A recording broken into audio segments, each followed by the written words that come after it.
Welcome to session 45. It's a continued lecture of enzyme activity. In the previous lecture, we have discussed about what is enzyme activity, how the enzyme activity can be measured, what are the two different types of assays.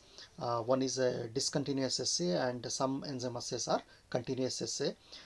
In discontinuous assays, we can just we can take the sample, we can do the analysis, or we can check how much amount of the substrate is converted into product. Thereby we can calculate the activity and we can find out the activity.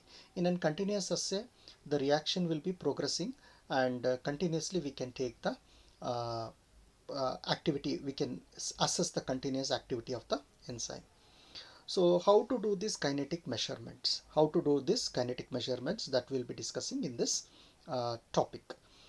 So usually the experimental setup will be, so we should have the reaction mixture should contain enzyme plus substrate, record the rate of the substrate disappearance and our product formation, vice versa you can do anything. So many times what we do is, instead of substrate disappearance, we quantify the formation of the product as a function of the velocity of the reaction.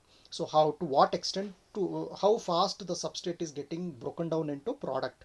So in calorimetry what we do is, usually in calorimetry it is very difficult to assess, but what we do is we add say for example, for glucose we add dinitrosalicylic acid, which binds with the glucose molecule to say in an amylase, typical enzyme assay like amylase assay, salivary amylase assay. What we do is we add either starch as a substrate. Starch interacts with this enzyme salivary amylase or alpha amylase. It binds with the breakdowns the glycosidic linkages and it converts it into maltose and other monosaccharides. So these maltose, it binds with dinitrosalicylic acid and it develops a particular color. So as the color increases, it's directly proportional to the formation of the product. So this is how we are going to assess. So what we do is, and finally we plot the initial velocity versus the substrate concentration. Then we get the actually we get the activity of the enzyme.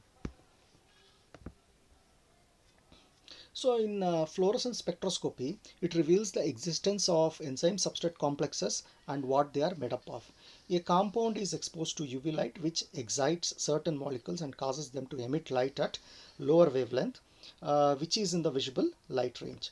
The fluorescence of the substrate is measured and compared to the fluorescence of the product. And in the difference of the two measurements, enzyme activity is being quantified, or it is being measured. In infrared spectroscopy, enzyme substrate complexes, there are well organized binding modes which is quantifiable using infrared methods. In analyzing infrared data, it is possible to identify binding modes and heterogeneity of the enzyme substrate complex.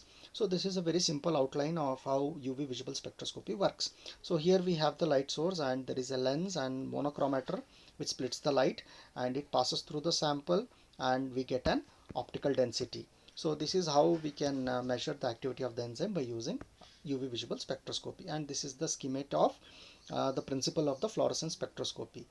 It deals with the transitions from the excited state to the ground state.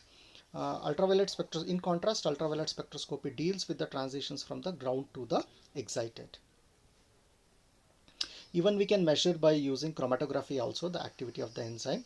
It measures the product formation by separating the reaction mixture into its components by chromatography. This is usually done by HPLC, but we can also use the simpler technique like TLC.